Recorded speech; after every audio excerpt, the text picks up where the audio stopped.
right, this drash is called heavenly accounting.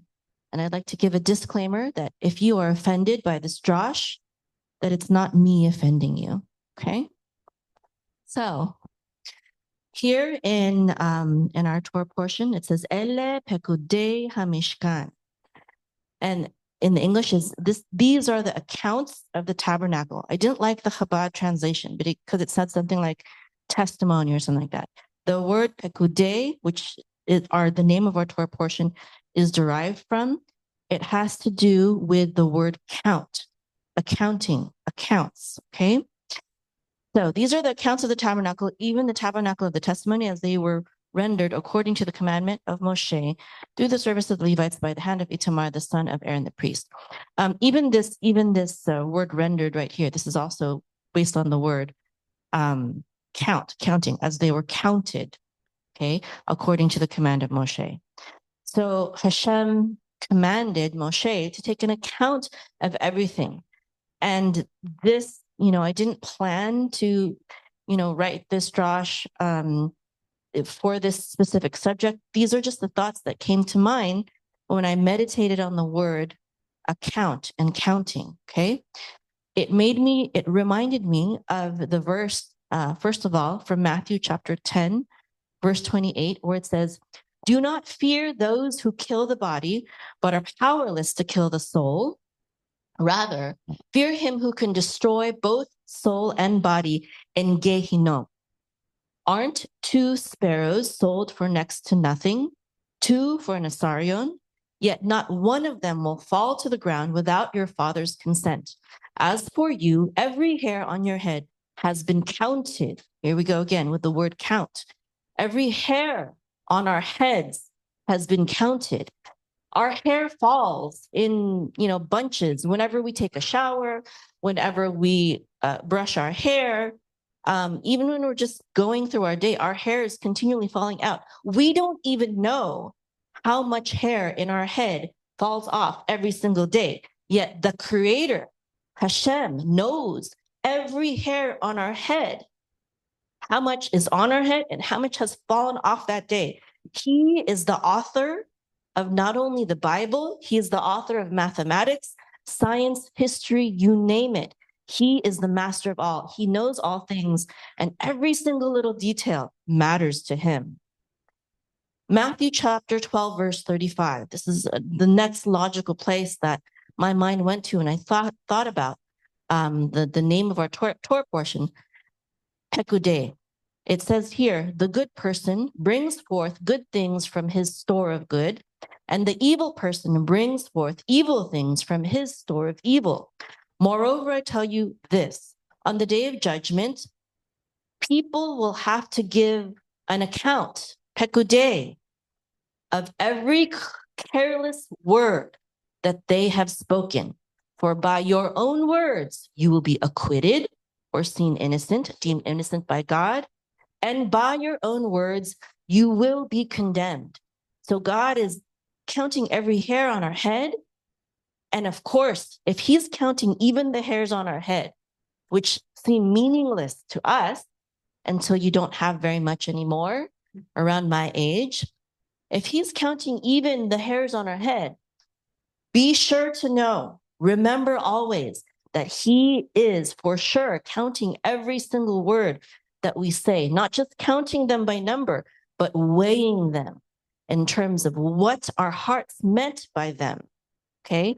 And what those words do when they come out of my mouth, what kind of effect they have in this world to the people around us, to their lives, to our lives. Proverbs chapter 26, verses 18 and 19, it says, "Like a madman who throws firebrands and arrows, and death is the man who deceives his neighbor and then says, 'I'm just joking.' It was just a joke." The Bible compares this to a madman who is actually throwing fire and death, okay? So even be careful of the way you joke. Ephesians 5:4 says, "Let there be no filthiness, nor foolish talk, nor crude joking, which are out of place, but instead let your mouth be for thanksgiving. Ephesians 4:29, let no corrupting talk come out of your mouths, but only such as is good for building up as fits the occasion, that it may give grace to those who hear. Ephesians 5:1-4, therefore be imitators of God as beloved children, and walk in love as Messiah loved us and gave himself up for us, a fragrant offering and sacrifice to God. Let there be no filthiness, nor foolish talk, nor crude joking, which are out of place, but instead let there be thanksgiving. Proverbs 10:23, doing wrong is like a joke to a fool, but wisdom is pleasure to a man of understanding.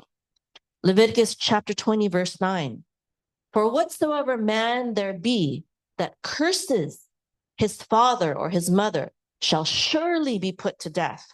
He hath cursed his father or his mother. His blood shall be upon him. And let me break down that verse a little bit more. What does curse mean? We have two words in the English dictionary, which I think are just fine for our purposes. Number one, a curse is a solemn utterance to invoke a supernatural power to inflict harm or punishment on someone or something, meaning you're asking God to bring a curse down from heaven to this person or thing. That's one definition of curse. Another definition of a curse, the other definition of curse is a coarse or blasphemous word or phrase used to express anger or another strong emotion. Okay, so I think that was kind of like, it's still picking me up on Zoom, and I can just talk loud in person. Okay. Hello. All right, there we go. So the other one is just to use a very coarse or blasphemous language to express anger or other strong emotions. So whether you're calling a curse down from heaven to something, or whether you're just expressing strong emotion about something, that is a curse. Okay, and it says that you just have to. It's not even about your actions. If you just curse your father or your mother, you deserve death. And when you are stoned to death, that the blood is upon you. It's not upon the people that put you to death through stoning. Your blood is upon you. You deserved it. That's how serious Hashem takes cursing your mother or your father. Not that Jews do this or ever do it. According to Jewish history, the Jewish people have never stoned a child to death ever. The courts never have. However, it's still there for a reason, and the reason is to help us understand the weight of our words and the punishment, the how severe this sin is to curse a mother or a father. James chapter 5, verse 12. But above all, my brothers, do not swear either by heaven or by earth or by any other oath, but let your yes be yes and your no be no, so that you may not fall under condemnation. I would say also that under this falls the issue of exaggerating or saying things that you're not even sure of. If you're not sure about something, don't say, oh, it's like this, and be so emphatic about it, or exaggerate. Say words like, I think this, I believe this, maybe this, because these words allow for human error. Okay, don't be so emphatic if you're not sure about something, right? I think this, maybe this, perhaps this, I heard this.